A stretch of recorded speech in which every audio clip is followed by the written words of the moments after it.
Ok, entonces, bueno, esta sería nuestra última sesión. Eh, Recuérdenme, tenía que abarcar todavía un tema de historia de México, ¿es correcto? Sí, profe. El final, ¿verdad? Bueno, vamos a acabar con geografía, como estábamos trabajando en la clase anterior. Y una vez que terminemos de geografía, entonces ya pongo la parte que nos falta de historia de México. Mi intención es que hoy veamos algunos reactivos también del examen, ya directamente del examen. Y pues bueno, vamos a empezar a chambear, ¿va? Ok, vamos a ver. Voy a compartir pantalla.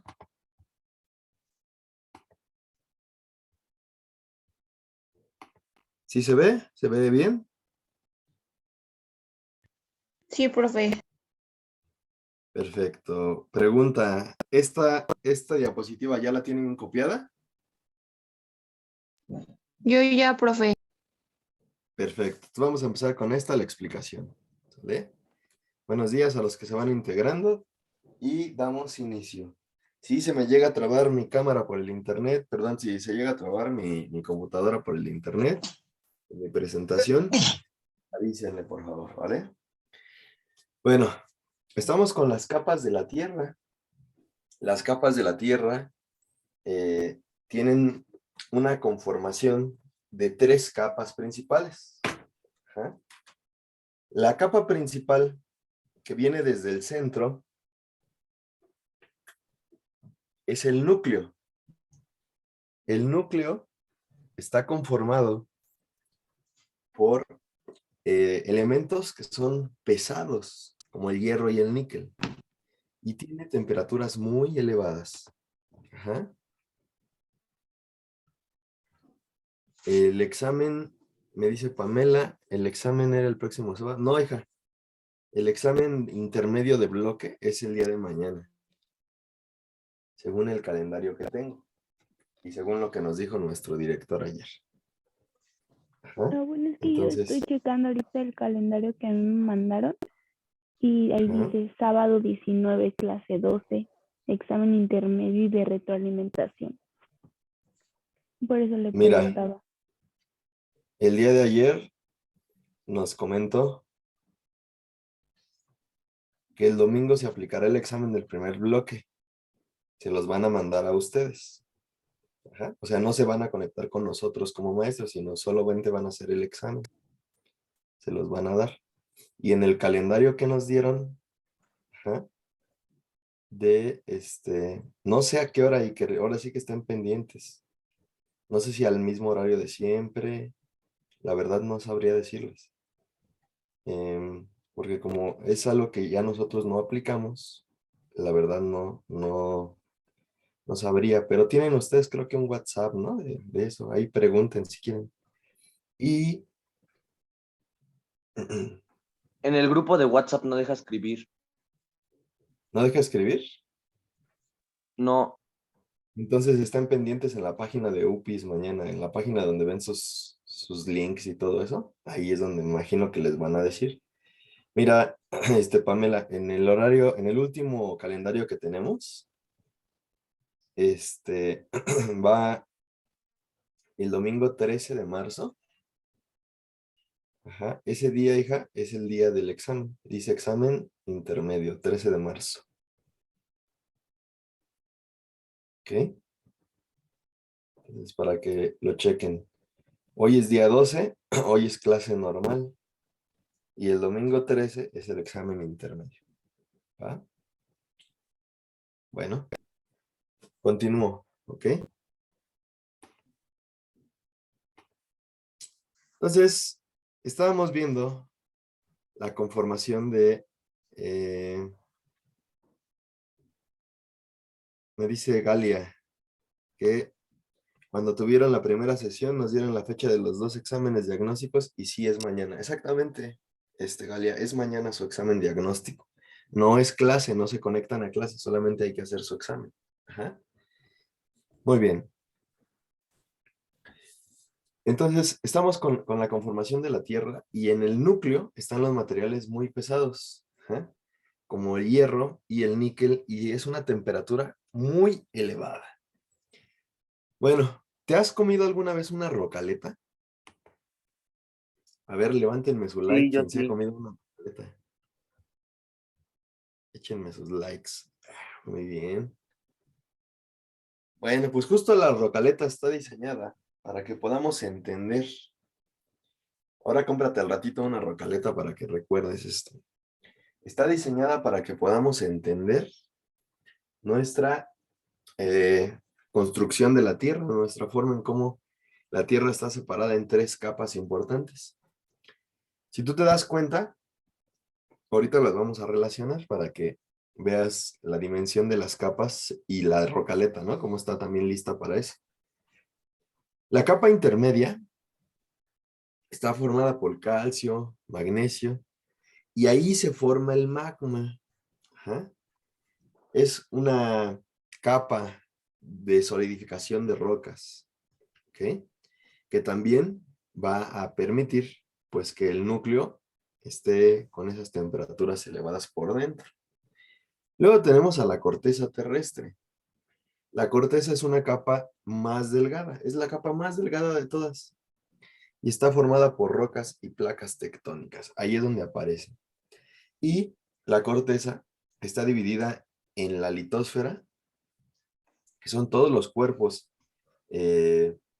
sólidos, es decir, los países, los continentes, y la hidrosfera, que es todos los cuerpos de agua, océanos, ríos, mares, lagos.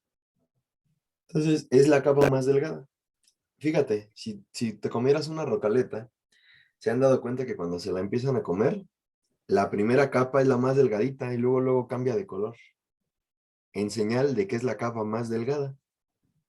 Luego, la capa más dura y la que más tarda en desaparecer su color para llegar al núcleo, es el manto, es la capa intermedia.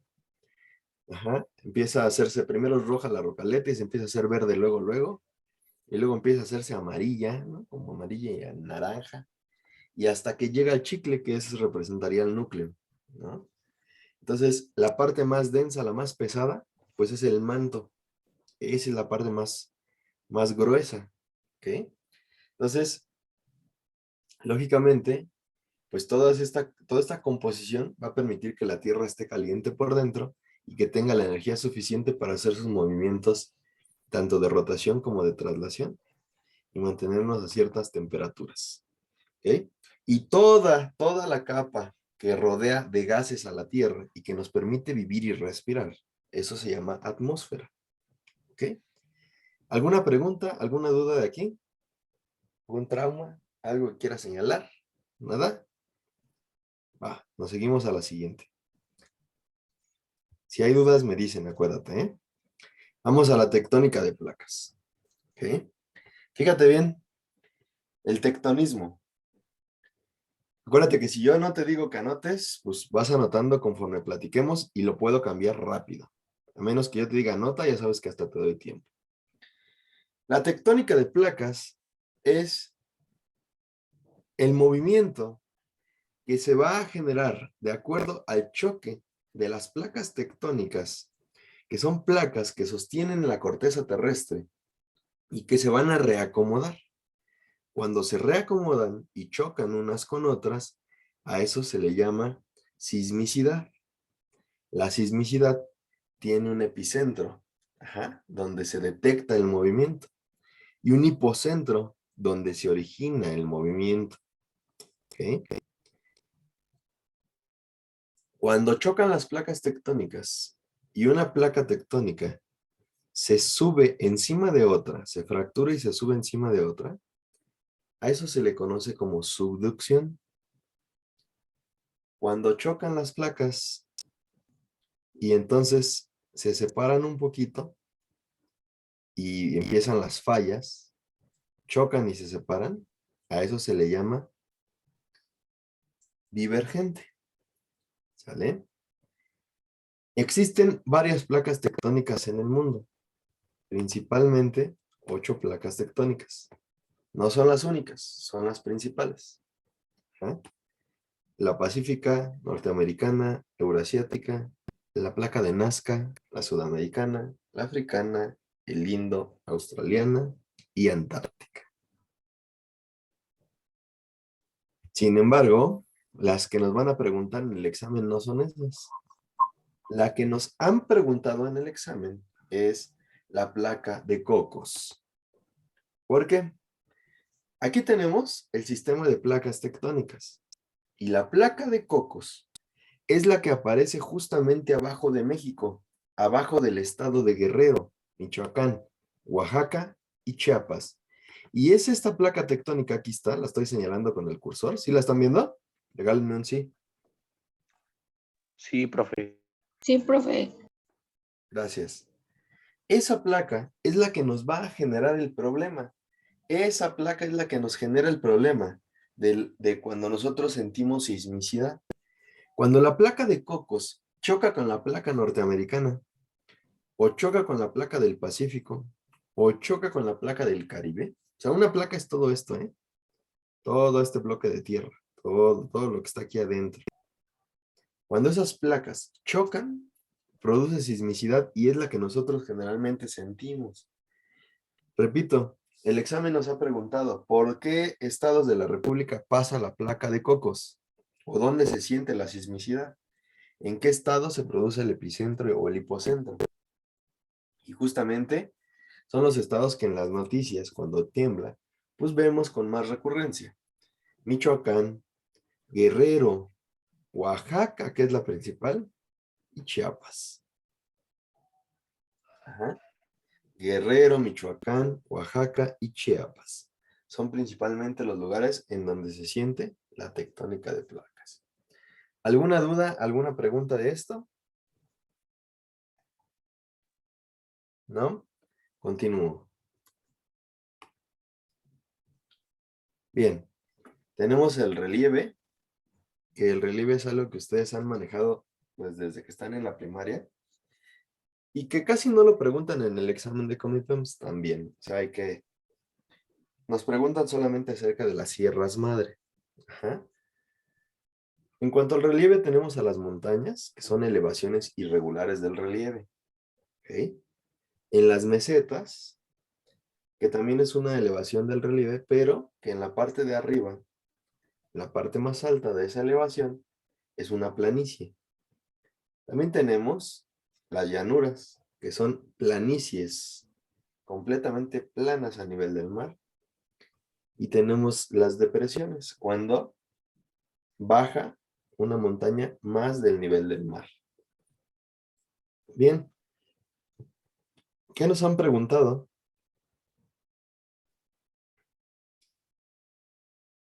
La distribución oceánica. Ajá. Ahorita voy con las sierras, para que las puedan conocer. Dentro de la distribución oceánica tenemos a los océanos más grandes al más chico. Así es como los vamos a clasificar. Del océano más grande, el número 1 más grande sería el océano Pacífico. Ese sería el océano más grande que separa Asia de América.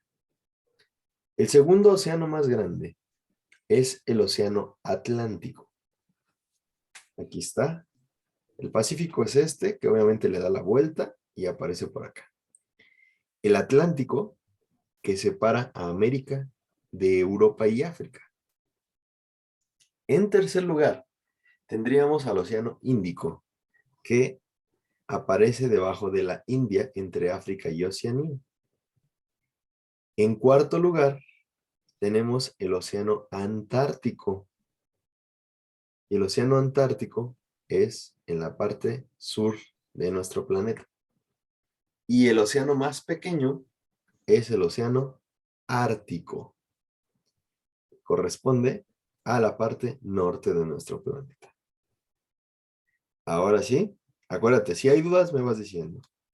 Vamos a las sierras madres. Copiamos esa diapositiva. ¿Sí? Dime. Una duda.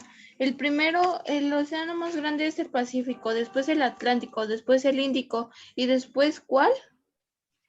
El de abajo, que es el Antártico. Ajá.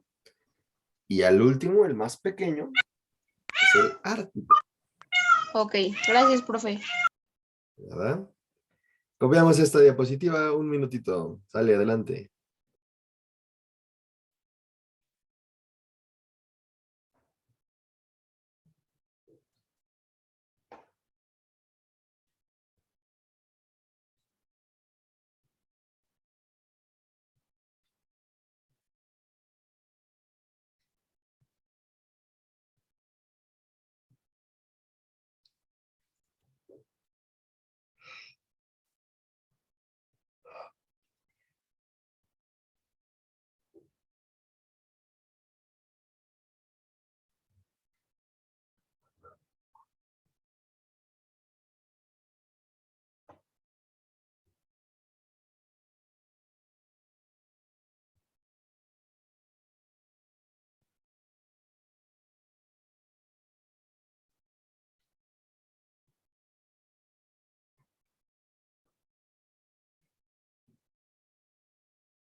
Ok, Profe, tiempo. Sí, los estados por donde pasaba la placa de cocos era Michoacán, Guerrero, Chiapas y Oaxaca. ¿es correcto? Ok, es que pensé que me faltaba uno. No te preocupes. Sí, si tienen dudas, escríbanme y las voy resolviendo. Pame, mira, me preguntas que ¿cuándo vamos a empezar a ocupar la guía? Ok, Pame, te explico, mira. La guía es un instrumento que tú puedes empezar a aplicar por ti misma, por lo menos en mis materias. ¿Por qué? Sí sería bueno que le preguntaran a los maestros, pero en mi caso, tengo que dar 4 materias, ya lo vimos: Historia de México, Universal, Geografía y Formación. Imagínate, eso lo tengo que hacer en 10 clases. Entonces, ocupar la guía me cuesta más trabajo en cuanto al tiempo, porque o les doy los temas o veo la guía. Por eso yo les pido que ahora que no vamos a estar juntos, porque esta es nuestra última clase de nosotros, ya tendrán otros maestros el próximo sábado, haz la guía. Y si tienes dudas, seguramente al final del curso vamos a tener una hora con ustedes en el último día. Y ahí ya ocuparemos todas las dudas que tengan de sus guías.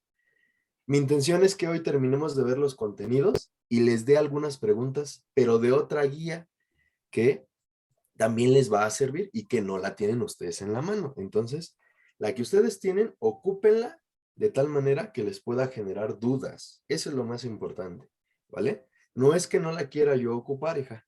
Lo que pasa es que o les doy los temas o avanzo en la guía porque son muchísimos temas de 4 materias. Ajá. Esa es la cuestión, ¿vale? La guía es como más autogestiva, es más de ustedes, ¿sí? Habrá materias en donde a lo mejor sí les dé más tiempo de poderla ocupar, ¿ok? Yo todavía tengo que acabar hoy una materia y terminar la otra. Ajá, entonces, bueno, vamos a apurarnos, ¿va? Espero que haya quedado claro, hija, Pamela. Y si no, pues me Sí, dices, gracias. ¿va? Entonces, de la guía resuelvo sus materias. ¿La guía qué? Entonces, de su guía resuelvo las materias de usted. Ajá. Una guía es bueno que la hagan primero sin ver las respuestas y luego viendo las respuestas. O sea, hagan el intento y si la tuviste mal, verifica por qué estuvo mal. Así es como se resuelve la guía. Ajá. Bien, tenemos aquí las sierras madres, la oriental, la occidental, la del sur y el sistema volcánico transversal. Ahorita los van a conocer en dónde se ubican. Lo que quiero es que ahorita tracemos un mapa. Pero de estas montañas, de estos sistemas de sierras, tenemos a tres que son muy importantes, tres montañas que son muy importantes. En primer lugar, el Citlaltépetl, que es la más alta de todo México, o también llamado el Pico de Orizaba. Y el Popocatépetl en segundo lugar, para darle el tercer lugar, al Iztaccíhuatl. Lo que quiero que hagan, a su forma, a su manera, como a ustedes les salga, no importa eso. Quiero que señalen observa el mapa, la Sierra Madre Oriental. Aquí está el nombre. Luego, quiero que señalen en su mapa, como les salga el mapa, no importa, a la Sierra Madre Occidental. Aquí está el nombre. Luego, quiero que señalen a la Sierra Madre del Sur. Aquí está el nombre. Y por último, el que cruza a todos parejo, por eso se llama así, eje volcánico transversal, ahí está. ¿Sale? Traza el mapa con estas, así ponles unas montañitas. Es un dibujo aunque sea pequeño con esas montañitas. Te voy a dar 2 minutitos para que lo hagas. Ahorita te explico Profe, por qué. eso de Sierra de Baja California no. No, no te preocupes. Solamente los que yo señalé. ¿Va? Va, va, Vale. va. Estamos copiando. Ahorita explico. 2 minutos.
Vale, ¿ya quedó listo? Tiempo. ¿Estamos listos? Ya, profe. Perfecto. Mira, debes de saber algo. En geografía, la parte, así como nosotros tenemos nuestro mapa y tenemos la rosa de los vientos, ¿vale? ¿Ubicas la rosa de los vientos allá en el mapa? Es una Sí. estrella que marca los puntos cardinales. La de los vientos, no la de Guadalupe, ¿eh? Ahí está. Norte, sur, este y oeste. Cuando nosotros tenemos nuestro mapa así y lo vemos de frente, el este siempre va a estar hacia nuestra derecha y el oeste siempre va a estar hacia la izquierda. Entonces, si seguimos ese rubro y esa estrella, esa rosa de los vientos, tenemos que entender que dentro de nuestro mapa, la Sierra Madre Oriental, que es del este, el oriente es este, aquí se encuentra. Y la Sierra Madre Occidental, que el occidente es el oeste, aquí se encuentra. Ajá. Y de la misma manera, la Sierra Madre del Sur es la que se encuentra abajo. La Sierra Madre del Sur pasa por los estados de los mismos que tocan la placa de Cocos: Michoacán, Guerrero, Oaxaca, Chiapas. ¿Ok? La Sierra Madre Occidental, pues, toca los estados de un poco Michoacán, Colima, Jalisco, Nayarit, Sinaloa. Ajá. La Sierra Madre Oriental, Tamaulipas, Nuevo León, Veracruz. Y el eje volcánico transversal, el eje volcánico, es el que va a atravesar a todas ellas. El eje volcánico los atraviesa. Por eso se llama transversal, porque hace un corte completo a las tres. Ajá. Y ese es este que estoy señalando. Todo este eje que la atraviesa a todas esas, ese es el eje volcánico transversal. ¿Vale? Muy bien. ¿Alguna duda de esto? ¿Nada? Continúo.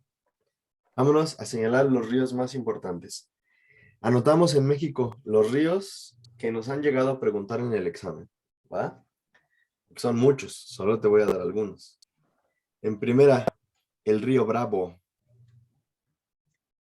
El río Bravo es el río que separa y hace frontera entre México y los Estados Unidos de América. Ese es el río importante que han preguntado en el examen. Otro que pudieran preguntar. ¿El río Bravo El, frontera entre México y quién? y Estados Unidos.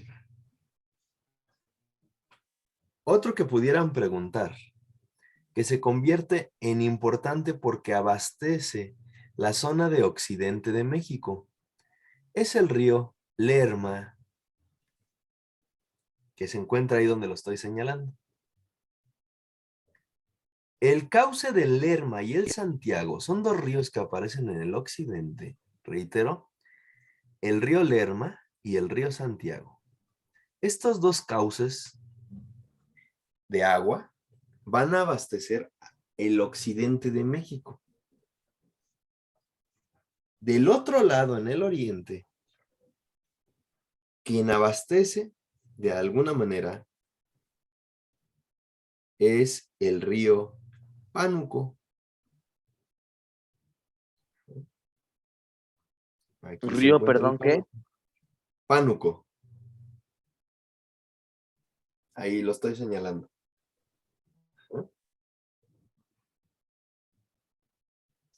Otro río importante ¿Ese que abastece abastece la zona México. oriente? Exacto, el Pánuco abastece en la zona oriente. Otro río importante que abastece en la zona del sur es el río Balsas. Aquí está el río Balsas. ¿Ese abastece, perdón? La zona del sur. El río Balsas.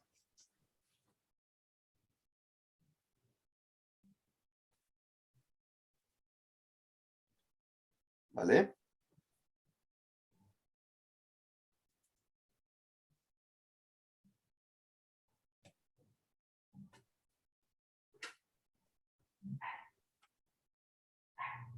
Ok, tiempo. Sale, me voy a otra diapositiva, ¿va? Los climas. Ahorita ya casi llegamos a usos horarios, mis chamacos. Ya casi.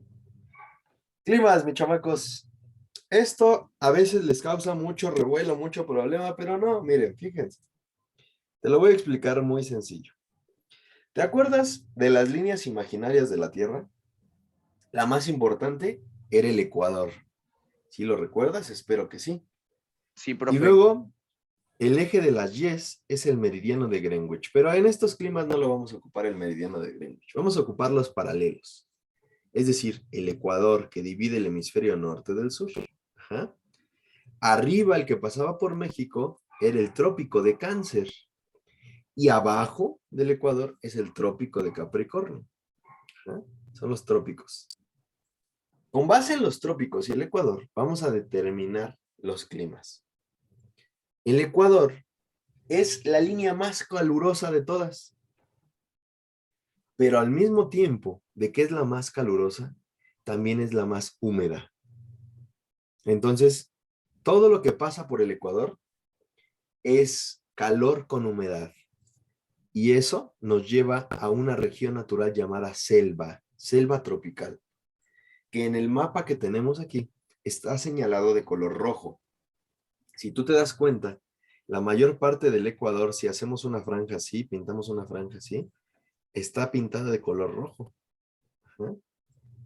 Las regiones naturales cercanas al Ecuador están de rojo, selvas tropicales, donde hace un montón de calor, pero también hay lluvias fuertes durante todo el año. Ajá. Cuando se aleja del Ecuador, cuando empieza a alejarse un poco del Ecuador, entonces aparece una región natural que es extremadamente calurosa, pero que en algunas estaciones del año también tiene un poco de agua. Estamos hablando de la sabana, donde están los leones, las jirafas, los elefantes, las cebras, y que aquí en el mapa nos lo muestran de color naranja. ¿Sí te vas dando cuenta? Te vas dando cuenta cómo en el Ecuador no hay nada de otro color verde ni nada, o sea, ni amarillo. Hay solamente rojo y naranja. Ahora vamos a fijarnos en los trópicos. Si tú te das cuenta en los trópicos, va a prevalecer un color. Date cuenta de los trópicos y fíjate cuál es el color que prevalece. A ver, díganme cuál es el color más importante dentro del trópico de Cáncer, que es donde se alcanza a observar mucho más este fenómeno. El ¿Cuál es el amarillo, color? ¿no? Levanten El su mano. verde, ¿no, profe? A ver, chécalo bien, chéquenlo bien. ¿Cuál es Yo el digo color que prevalece? el amarillo, ¿no? El amarillo. El naranja. Entre el amarillo y el naranja, ¿ok? Fíjate bien por qué. Date cuenta. Hace un momento te dije que las líneas imaginarias nos iban a permitir identificar cuáles son los climas más importantes. ¿Qué sucede en el Ecuador? Que es una línea muy calurosa, te lo dije, pero también con agua. Sin embargo, los trópicos son líneas calurosas que no siempre tienen agua. Y esos son los desiertos. Los desiertos son regiones naturales completamente extremas. Extremoso su clima. En la tarde hace un calor enorme que te puede desolar. Pero en la noche hace un frío que puedes morir de hipotermia. Ese es el desierto. Y se maneja en los trópicos, tanto en el de Cáncer como en el de Capricornio. Y está de color amarillo. Es un clima seco, seco, donde casi no tiene agua. Pero arriba de los trópicos, o sea, arriba del trópico de Cáncer y hacia abajo del trópico de Capricornio, como si nos acercáramos a las puntas, a los polos, tanto al polo norte como al polo sur. Entonces el color cambia. ¿Te das cuenta que pasa a un color verde? Y entonces eso implica ya un clima más frío, templado. son las praderas, los bosques de coníferas. Ajá. Esos son las regiones naturales que están pintadas de color verde. Y si nos damos cuenta, esas regiones pintadas de color verde, pues vamos a encontrar casi toda Europa. De hecho, casi toda Europa está pintada de color verde. ¿Te das cuenta? Había una pregunta en el examen hace un año que decía que cuál era la región climática, ajá, o cuál era la región natural que se presentaba en Italia, al sur de Italia. Pues obviamente la pregunta nos enreda mucho, porque si no sabemos dónde está Italia, pues menos vamos a ver la región. Pero te das cuenta que casi toda Europa es templada. La respuesta era muy clara en el examen. Toda Europa es templado. Es una región natural de bosques, de coníferas principalmente. ¿Sí? Lo mismo pasa en Estados Unidos y Canadá. ¿Se dan cuenta? En la parte occidental pues, tiene un poco de desierto, pero toda la parte oriental y toda la parte norte del continente americano casi son puros bosques de coníferas. Y fíjate bien, los coníferas son los pinos, mis chamacos, ¿eh? Esos son las coníferas. Y ya llegando a los polos, ya tenemos otros climas, los climas polares, ¿no? Primero empieza con un poco de vegetación, que esos son climas fríos, la tundra, la taiga, ajá, como todavía hay un poco de animales y un poco de hierbas, ¿no? La flora y la fauna de esas regiones frías. Pero ya yéndonos a los polos, que se podrían marcar de color hasta color azul, pues ya son hielos perpetuos. Ajá. Ya es hielo todo el tiempo y solamente hay fauna. ¿Ok? Los osos polares, por ejemplo, los pingüinos. ¿Sí? De eso es. Así se compone nuestro planeta. ¿Sale? Si hay dudas, es el momento de externarlas. Y si no, cambio de diapositiva con la última diapositiva. ¿Ah?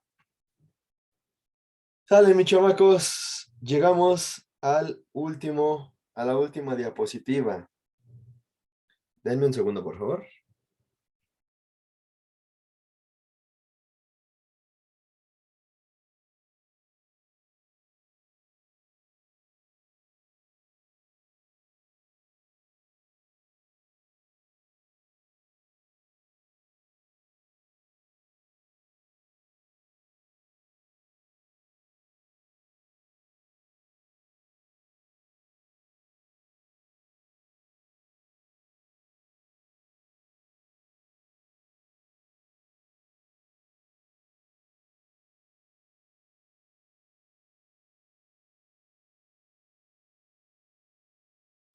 Ok. Llegamos a la última diapositiva, que son los famosos usos horarios que me preguntaban desde la sesión pasada que se los iba a enseñar. ¿Se acuerdan? Bueno, vamos a ver los usos horarios. Esto es algo que no es difícil, pero que tenemos que recordar sobre los meridianos. ¿Te acuerdas que los meridianos dividían al planeta 15 grados cada uno? Y 15 grados significaba una hora. ¿No? Ahora bien, estos 15 grados vamos a tenerlos de separación entre cada uno de estas líneas. Estos 15 grados igual a una hora nos completan 24 meridianos, 24 horas. ¿Te acuerdas que yo te dije que geografía se podía plantear a partir de matemáticas con la línea, con el eje de las X y el eje de las Y? Vamos a suponer que vamos a usar el eje de las X. Y si usamos el eje de las X, nos daremos cuenta que cuando vamos nosotros de izquierda a derecha, y mi rana salta de izquierda a derecha, así como va el foquito, entonces nos daremos cuenta que se suma una hora. Y si es al revés, de derecha a izquierda, nos daremos cuenta que se resta una hora. ¿No? Entonces, ¿qué es lo que tenemos? Pues lo que tenemos es justamente una recta numérica. Si queremos saber qué hora es de aquí a otro país, tenemos que saber si sumamos o restamos. Por ejemplo, Italia está acá y México está acá. ¿Qué hora es en este momento en México? Son las 8:48 de la mañana. Para saber qué hora es en Italia, es decir, saber qué hora es hacia acá, ¿tenemos que sumar o tenemos que restar? Sumar, ¿no, profe? A ver, lo voy a volver a repetir, ¿vale? Restar, Lo ¿no? voy a repetir. Va de nuevo, concentrados, ¿eh?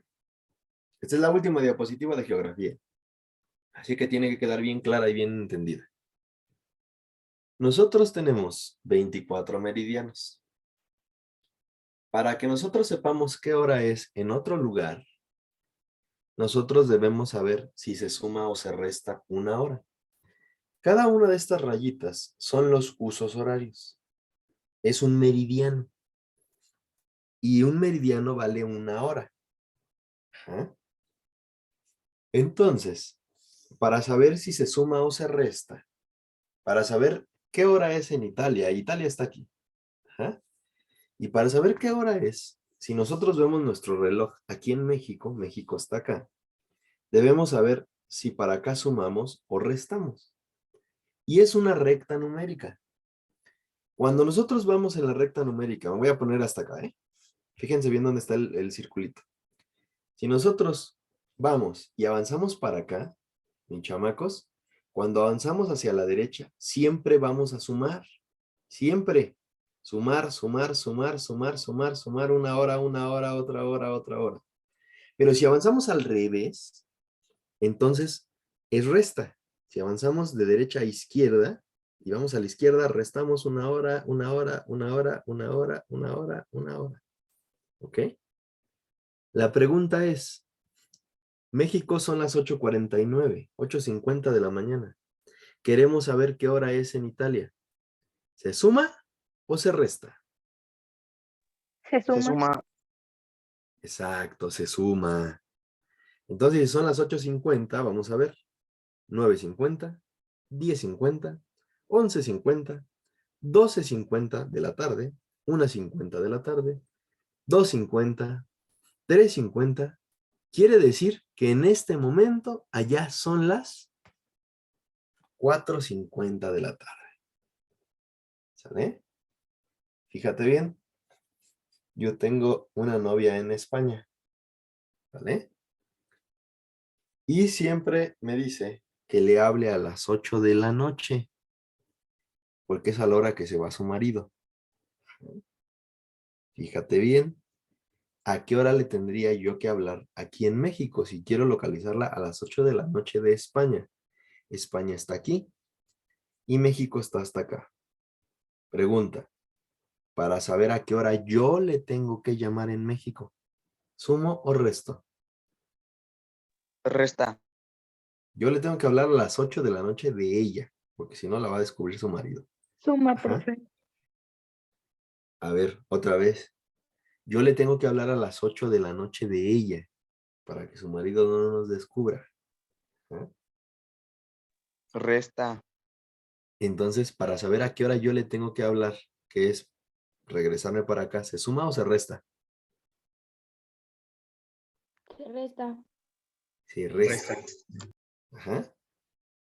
Y entonces yo le tengo que hablar, a ver, a las 7 de la noche, a las 6 de la noche, a las 5 de la tarde, a las 4 de la tarde, a las 3 de la tarde, a las 2 de la tarde, a la 1, mis chamacos. Antes de que acaben nuestras clases del día de hoy, yo le tengo que hablar a la 1 porque si no, su marido nos descubre.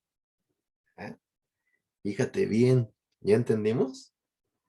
Tengo otra novia en Brasil. ¿A qué hora? Si yo le marcara ahorita, que son las 9 de la mañana, 8:52, Brasil está acá, a 3 usos horarios. 1, 2, 3. Aquí está Brasil. A ver, mis chamacos, si yo le hablara ahorita,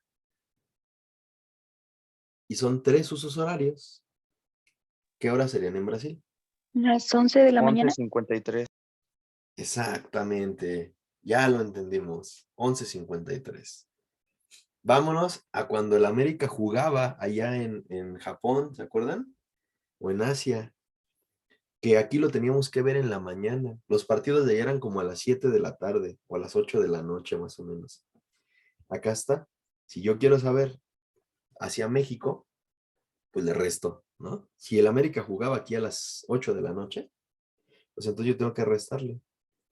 7 de la noche, 6, 5 de la tarde, 4, 3, 2, 1 de la tarde, 12 de la tarde, 11 de la mañana, 10, 9, 8, 7, 6 de la mañana, 5 de la mañana. Yo le tenía que estar prendiendo a la tele para ver los partidos. ¿Ya estamos? ¿Ya quedó claro? Ya. La pregunta decía, ¿qué hora es en Inglaterra si en México son las 11 de la mañana? Y si a Inglaterra lo separan 1, 2, 3, 4, 5, 6, 7 usos horarios. ¿Qué hora sería si en México son las 11 de la mañana? Pues tendríamos que sumar o restar 7 horas. Las 17, ¿no? Suma. Exactamente. Las 12, la 1, la 2, las 3, las 4, las 5 serían las 6 de la tarde. Así fue. ¿Ya quedó entendido? ¿Alguna duda? ¿Alguna pregunta? ¿Nada? Excelente. No. Perfecto. Mis chamacos, terminamos geografía. Voy a dar lo último que tenemos de historia y me voy a apurar porque tengo que darles unas preguntas del Comipems. ¿Ok? Voy a apurarme. Voy a ver si ojalá que sí me alcance el tiempo. Esperemos que sí. Muy bien, déjenme ver.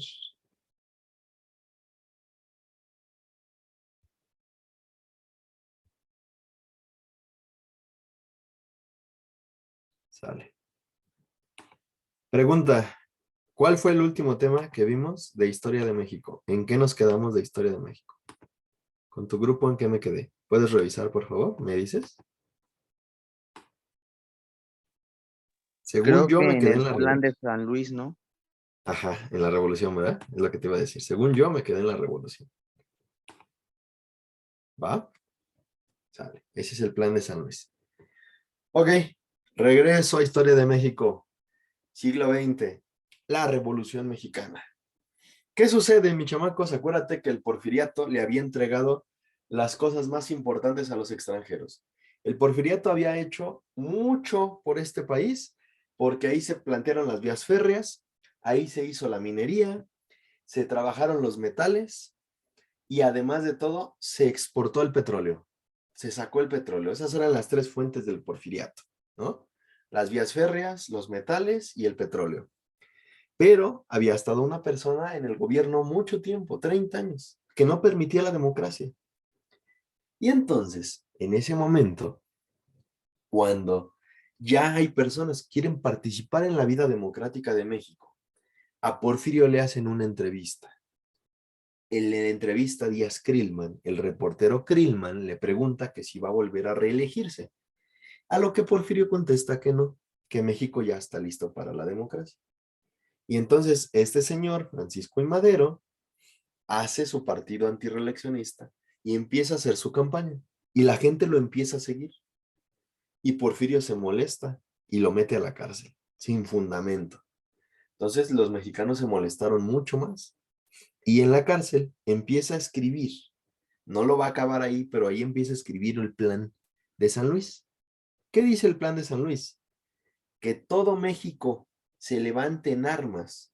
Le pide el apoyo a los campesinos para que se levanten en armas el día 20 de noviembre de 1910 contra el dictador Porfirio Díaz. Y ahí empezó la Revolución Mexicana. Porque Porfirio, pues sí vio que empezaron a levantarse algunos pueblos. El día 20 empezaron unos pocos, pero conforme pasaron los días, empezaron más pueblos y más pueblos a levantarse en armas. hasta que llegó el momento que Porfirio dijo, ya no quiero más.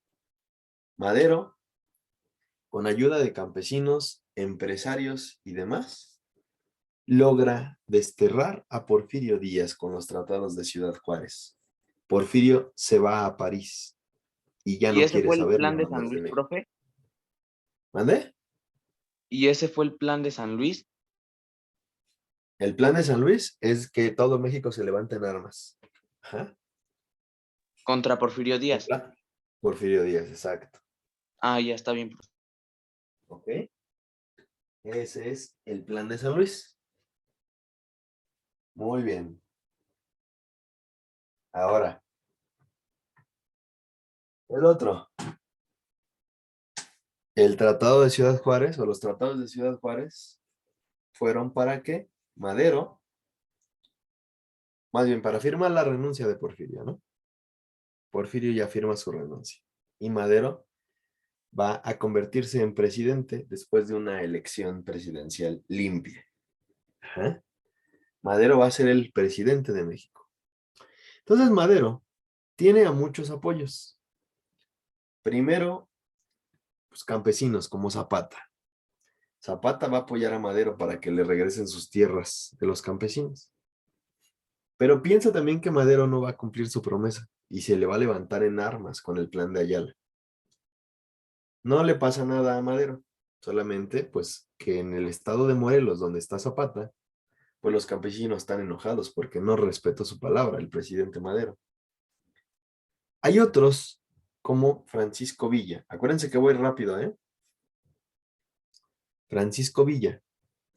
Villa va a apoyar a Madero por lo mismo, que le regresen las tierras, pero ahora a los campesinos del norte. El villismo tenía un gran ejército llamado la División del Norte. Por eso los campesinos podían ganar. Tenían armas. Pero no solamente los campesinos apoyaban a Madero, también había grandes personas, hacendadas, gobernadores y ricos, como el caso de Venustiano Carranza, el gobernador del estado de Coahuila.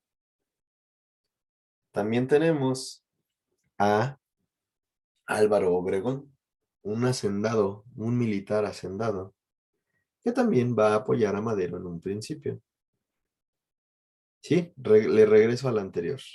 Un momento. Me llegó un mensaje que regresara a la anterior diapositiva. Ahí está. ¿Vale? Entonces, todos van a ser, primero, maderistas. Todos son maderistas. ¿Ok? En segundo lugar, tenemos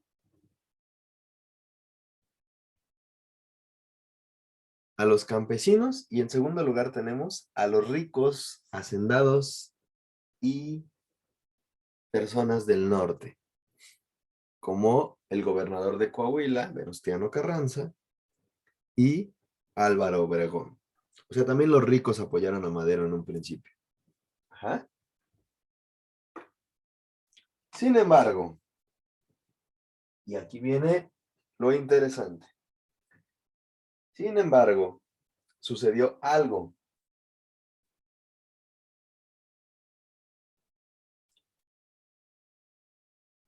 En 1913, los militares se levantan en armas dando un golpe de estado a Madero. Lo van a querer quitar de la silla presidencial e incluso lo van a matar. Esto fue lo más triste de la Revolución Mexicana. La decena trágica, los 10 días en donde se preparó la muerte del presidente Madero. 10 días en donde se preparó la forma en cómo lo iban a asesinar. Y lo lograron. Mataron al presidente Madero. Y Victoriano Huerta es el líder de este movimiento. Entonces, cuando matan a Madero, se va a poner en la presidencia Victoriano Huerta. Y todos los maderistas que habían apoyado a Madero, aunque Madero no estaba haciendo bien las cosas como presidente, pues era el presidente elegido por el pueblo. Era un presidente electo democráticamente. y lo mataron los militares con Victoriano Huerta como principal líder de este movimiento. Lo asesinaron. Entonces todos los amigos de Madero, o por lo menos todos los que estaban a favor del maderismo o en contra de esta traición, se van a levantar en armas y van a querer quitar a Victoriano Huerta. Todos. Villa, Zapata, Carranza, Obregón, todos en contra de Victoriano Huerta. Y lo logran. Hacia 1914, los líderes derrotaron a Victoriano Huerta. Y como ya no hay presidente de México, entonces se van a tener que poner de acuerdo en una junta a la que le llamaron la Soberana Convención de Aguascalientes. En esta junta se iba a decidir el futuro de México. Para decidir, pues, qué iba a pasar, quién iba a ser el presidente. Pero no se pudieron poner de acuerdo. Y ahí empezó la lucha, la guerra de las facciones. Entre Villa y Zapata hicieron un equipo y Carranza y Obregón hicieron otro equipo. Esa es la lucha de facciones. Anoten esa diapositiva. Esa sí, anótenla, por favor. Un minutito.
¿Listo?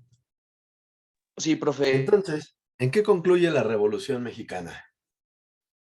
Pues Villa y Zapata lucharon contra Obregón y Carranza.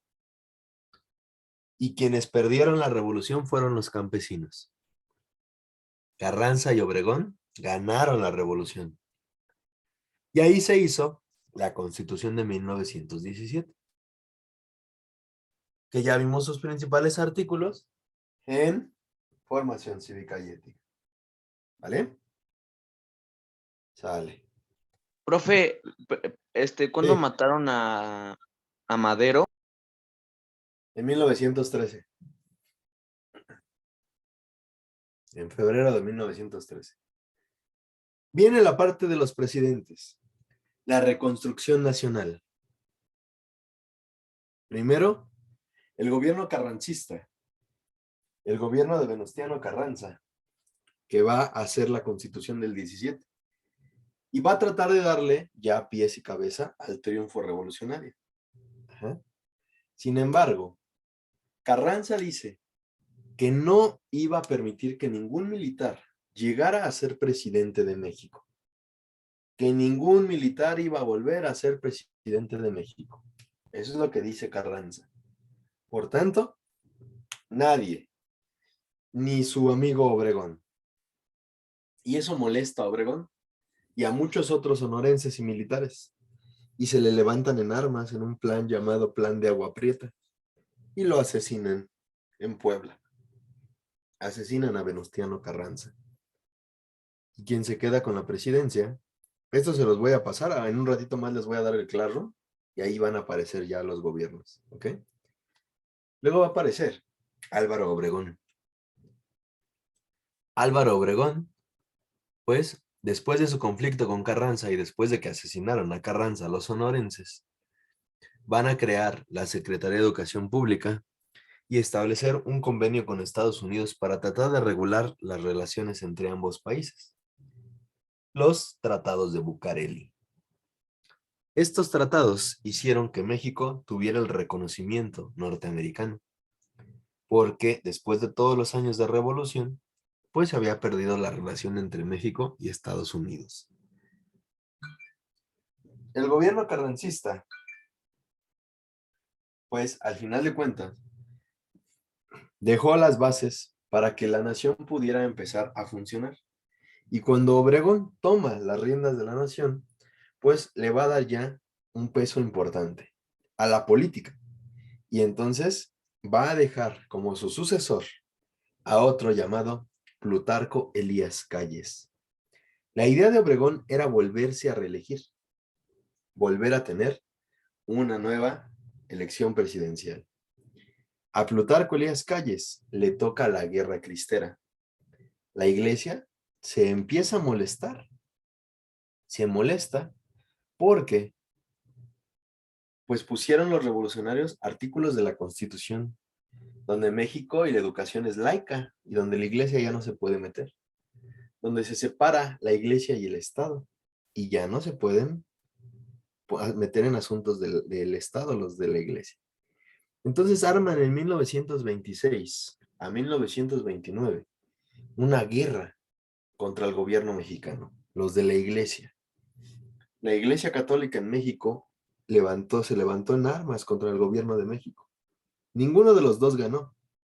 En realidad se dieron cuenta que tenían que seguir subsistiendo uno con el otro. Y Plutarco Elías Calles va a generar un sistema llamado el Maximato. ¿Por qué? Cuando Plutarco Elías Calles va a terminar su presidencia, Obregón se reelige. Y entonces cuando Obregón se reelige y gana la reelección, misteriosamente lo asesinan en un restaurante de La Bombilla en Insurgentes, cuando fue a festejar su reelección.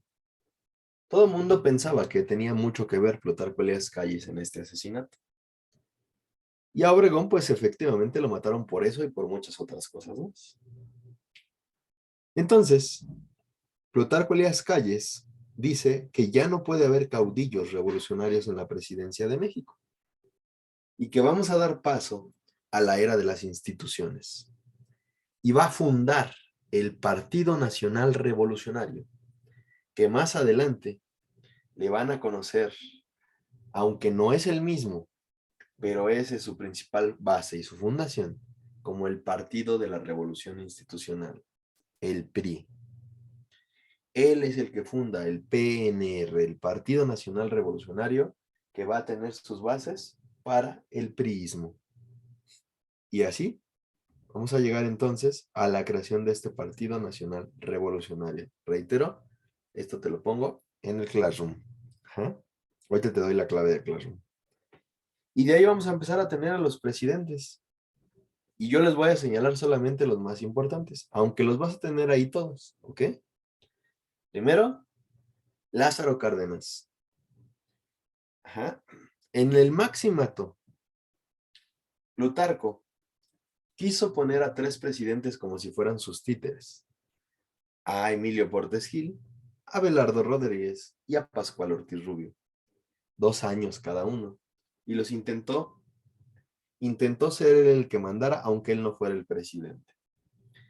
Y luego intentó poner a Lázaro Cárdenas, pero Lázaro Cárdenas ya no se dejó.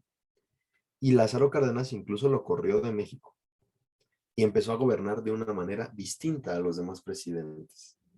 Lázaro Cárdenas hace la creación del Politécnico. Y lo más importante que puede venir en el examen del Comipems es que expropia el petróleo o las refinerías. Ajá. La infraestructura en donde los extranjeros, que desde tiempos del Porfiriato tenían para poder explotar el petróleo, pues en ese momento dejan de comprarlo. Dejan de refinarlo. Porque Lázaro Cárdenas les va a quitar esas refinerías. Les va a quitar la posibilidad de que sigan explotando el petróleo de esa manera. Esa es la expropiación petrolera. ¿Vale? Van a copiar solamente de esta diapositiva el que dice expropiación petrolera. Sale rápidamente 1 minuto porque eso sí ha venido en el examen.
¿Ok? ¿Listo?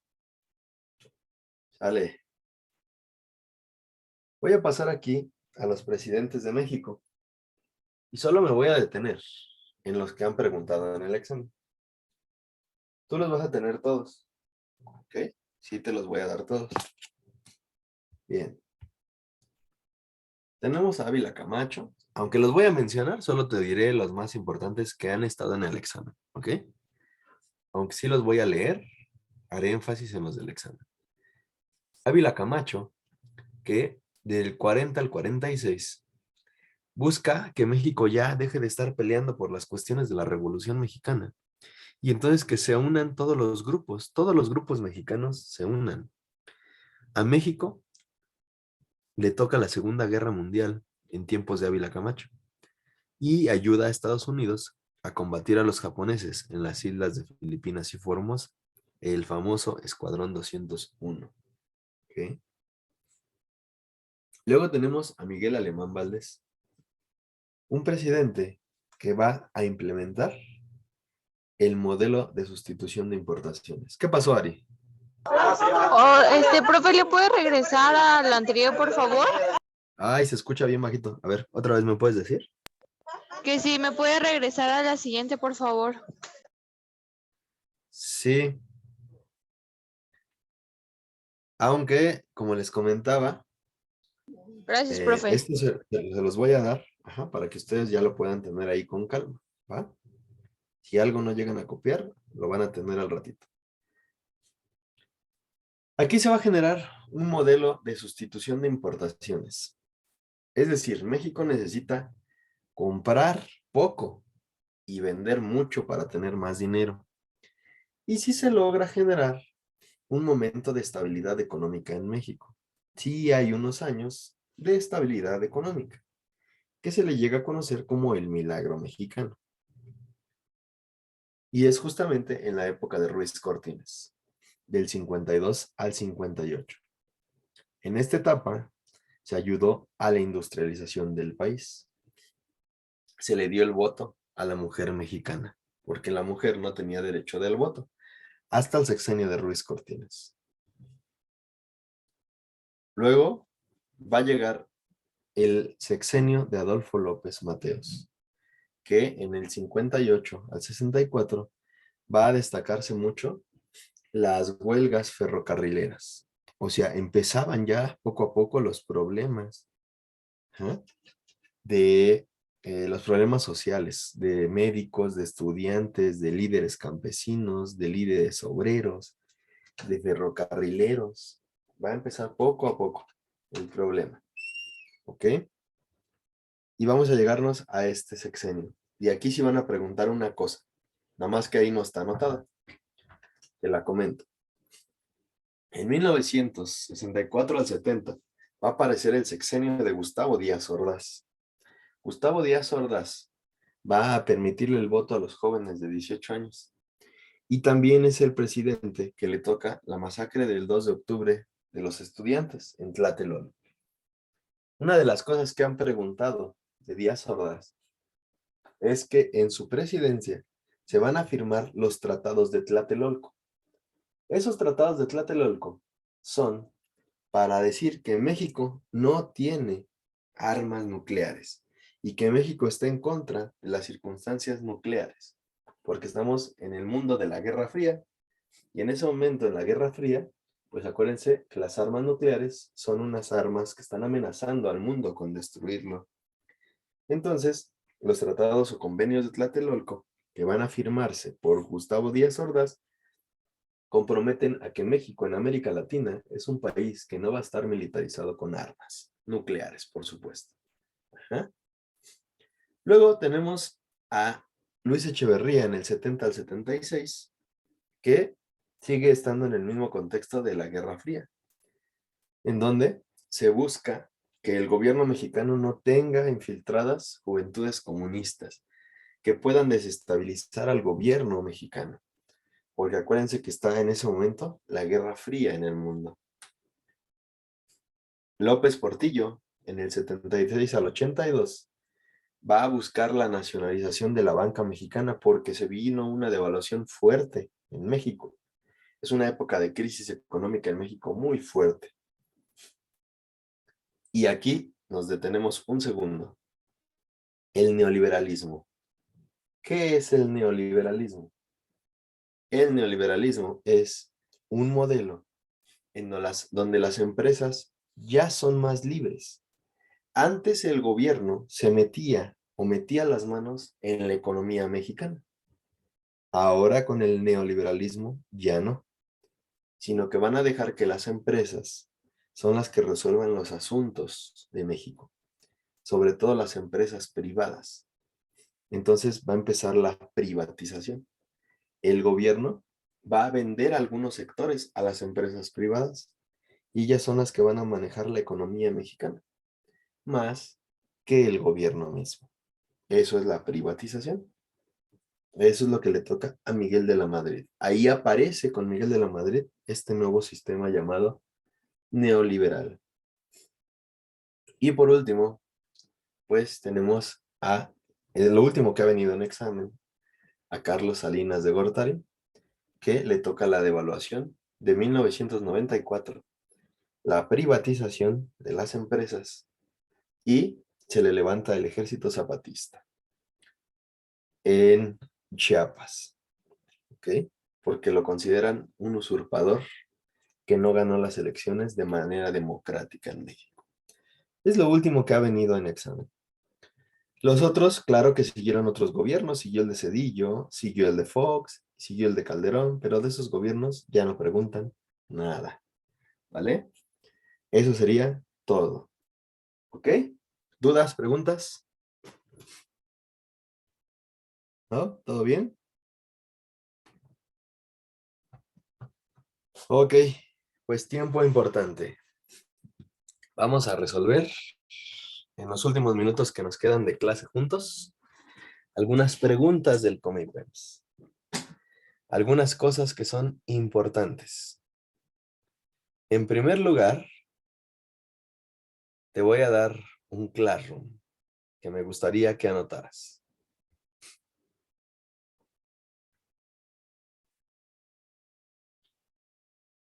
Ok, ¿qué grupo son ustedes? Grupo E. Grupo E. Grupo E.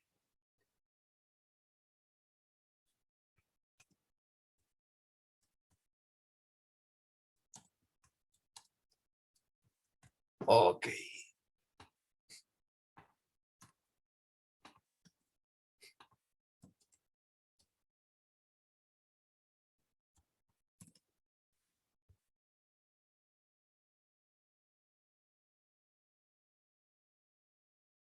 Muy bien. Les voy a dar, denme un segundo.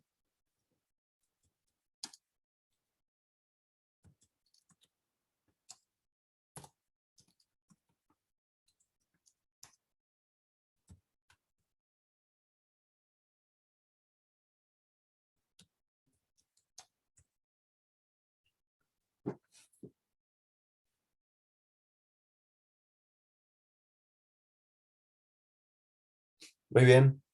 Se los voy a poner en el chat.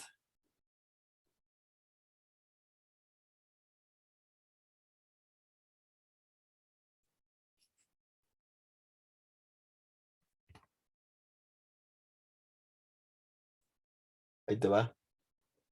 Únanse a esta clase Classroom, por favor. Ahí está en el chat. Ya lo pueden ver para todos.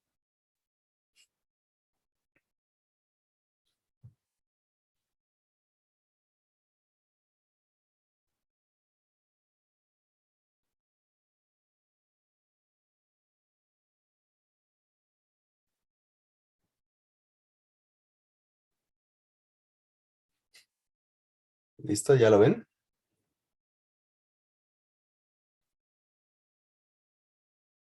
¿Qué hacemos con eso, profe? Ok, hijo. En la semana ahí les voy a subir los materiales que hemos estado viendo. ¿Ok? Para eso va a servir.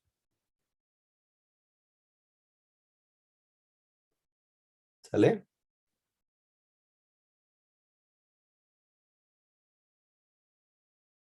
Sí, profe.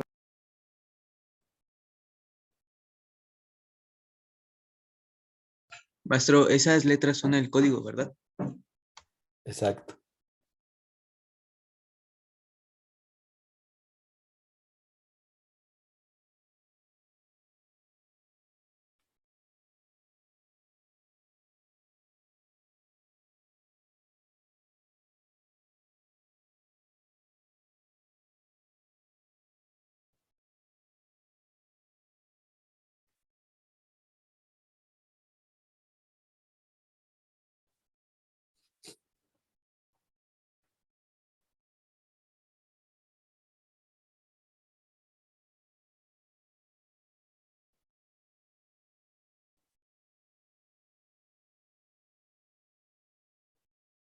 ¿Listo?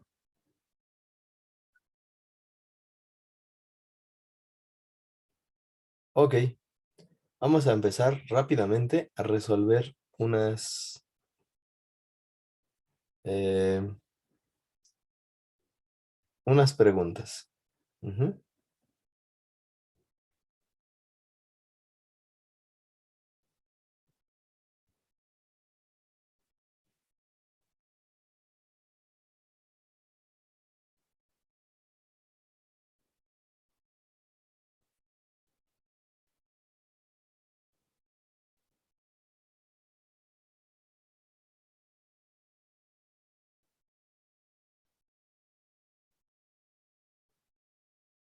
Perfecto. Gracias por registrarse.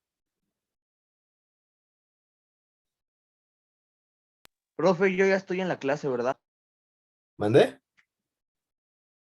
Yo ya me tiene registrado. Bueno, ya me registré. Sí, sí, ya está registrado, ahí me va a aparecer. Sí, ya tengo a varios aquí. A casi todos. Ajá. Ahí Ian, Pamela, Renata, Ari, Jimena, Mía, Susana, Juan, Gael, Ashley, Alan, Alexis, Ashley, Abigail, Ortiz, Galia, Alcántara, Dana, Daniela Mejía, Emilio y Alina. ¿Va? Y entonces en la semana les cargo el material de todas las materias. ¿Va? Órale. Chamacos, nos vamos a despedir con esto. Esto va a ser lo último de mi parte. Espero yo que en su examen de veras les vaya muy bien, aunque creo que sí nos vamos a ver un día antes de su examen, un sábado antes de su examen, para si tienen dudas, preguntas y demás. Pues aquí vamos a ver esto. Número 1, todos ahí, todos listos. Componente económico del espacio geográfico que explota los recursos naturales. ¿Cuál sería? Minoría. Vamos en el chat, ahí lo pueden poner en el chat, ¿eh?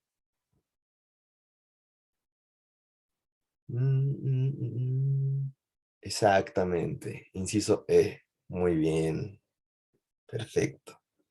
Vámonos con el 2. Región natural que no se encuentra en México. Bosque, desierto, estepa, tundra o selva. Exacto. Inciso D. Muy bien. Inciso D. La tundra, porque la tundra es frío. Desierto sí hay en México. Perfecto. Relaciona adecuadamente los problemas asociados a cada tipo de población. Población rural y población urbana. Servicios públicos instalados. Eso le corresponde a la urbana. Urbana. Espacios reducidos en vivienda, que corresponde a la urbana. Escasez de servicios básicos, le corresponde a la rural. ¿Mm? Industrias, urbana. Transporte público ineficiente, rural. Despoblación, rural. O sea que 1, 2 y 4. Y B, 3, 5 y 6. Inciso A. Exactamente. ¿Sale?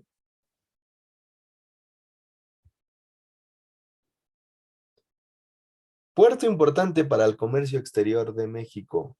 Algo importante que debemos de saber. Los puertos más importantes es Veracruz y Tampico. Y en tercer lugar, Acapulco. Si Veracruz no está, entonces agarramos el segundo lugar, que sería Tampico. ¿Vale? ¿Qué pasó, Ari? No, nada, profe. A ver, ¿me puedes repetir? No, no pasa nada, profe. Gracias. Ah, ok. Bueno, seguimos. Continente que presenta uno de los niveles más bajos de crecimiento económico y desarrollo social. Acuérdense cuál es el que colonizaban y toda la cosa. Exacto. El inciso A, África, es el que tiene los más bajos índices de crecimiento económico y desarrollo social. Bien, te voy a poner una pregunta que luego viene en geografía y luego viene en biología, entonces ya no sabes en cuál. El ciclo del agua. El ciclo del agua parte de la lluvia, que eso es la precipitación. Cuando la lluvia cae al suelo, se filtra. Ajá. Cuando se filtra, se recogen los mantos acuíferos y luego se evapora. Ujú. Y arriba, cuando se evapora, se condensa y provoca las nubes y va de nuevo a la precipitación. ¿Cuál es el que contribuye a las corrientes subterráneas? Pues el que se filtra. Ajá. Infiltración. ¿Va? Vámonos a la otra. Esquema. En el esquema, el trópico de Capricornio y el meridiano cero corresponden respectivamente a los números. A ver, el trópico de Capricornio y el meridiano cero. Exacto. Inciso C. Exactamente. El Capricornio y el meridiano cero. Muy bien. Son características de la globalización. Un mundo global, un mundo en donde ya no hay fronteras, donde todo es digital, donde todo se puede saber. Interdependencia mundial, sí. Tratados de libre comercio, sí. Centralización del comercio, esa no, porque el comercio se abre para todos lados. Desarrollo del Internet, sí. Intervencionismo estatal, pues no, recuerda que ahora son las empresas privadas. El calentamiento global pues, no tiene nada que ver con la globalización. Y la conformación de bloques también. O sea que es el 1, 2, 4 y 7. Inciso B, exactamente. La latitud se mide a partir del, acuérdate, Ecuador. Y la latitud es norte y sur. Ajá. Y su valor máximo corresponde a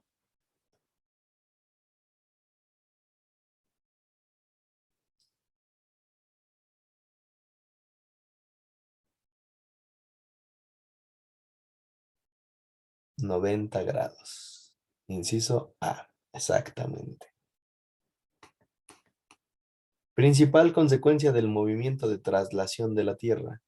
Se traslada 365 días del año. ¿Cuál sería el principal? Las estaciones del año, la desviación de los cuerpos al caer, los días y las noches, diferencia horaria, cercanía entre países. Exacto, inciso A. ¿Cuál de las siguientes placas tectónicas pasa por los estados de Guerrero, Oaxaca y Chiapas? Antártica, norteamericana, africana, Cocos. Muy bien, la placa de Cocos. Relaciona superficies con los tipos de proyección cartográfica. 1. Superficie terrestre completa. ¿Cuál de ellas, la cónica, cilíndrica o azimutal, representa la superficie completa? Países y continentes, ¿cuál? Y regiones polares, ¿cuál? Y vamos a ver, superficie terrestre completa, acuérdense que es la que usamos, la cilíndrica. 1B. Países y continentes, acuérdense que es el cono. 2A. Y regiones polares, acuérdense que es el azimutal. Inciso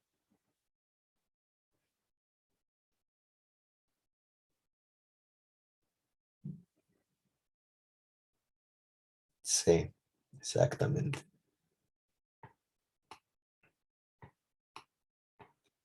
Formación cívica. ¿Cuál de los siguientes enunciados presenta o representa a la discriminación de género? En México, hasta el 53, la mujer no podía votar. Se ha formado un grupo de lectura en el que no se admiten católicos. En un restaurante muy lujoso no permiten entrar personas de piel morena. En una empresa no contratan a personas infectadas por VIH porque consideran que son un riesgo. En la sala de conciertos no dejan entrar a las personas que van mal vestidas. Es inciso A, exactamente. Número 2, dice, según los principios de la democracia, el poder debe residir en... Exacto, muy bien, están contestando muy bien. En el pueblo. Las inundaciones de agosto del 88, que sufrieron algunas entidades en el sureste de México, ocasionaron severos daños económicos, materiales y pérdidas humanas. No obstante, la población se volcó materialmente aportando cargamentos de ayuda, mostrando con ello un profundo sentido de...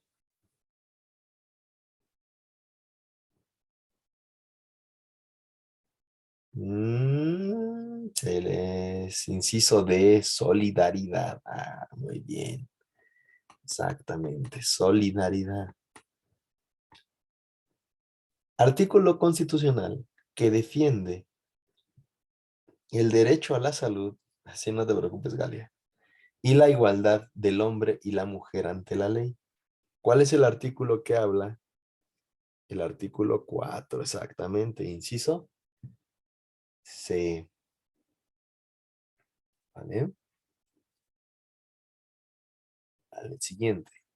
México es una república representativa porque cuenta con un territorio, población y gobierno, porque tiene presidentes, gobernantes, diputados elegidos por los ciudadanos que ejercen libremente sus derechos políticos, porque está formado por estados libres y soberanos que tienen su propio gobierno, reconocen un gobierno que rige todo el país, elaboran leyes. Esta está importante porque fíjense, viene de lo primero.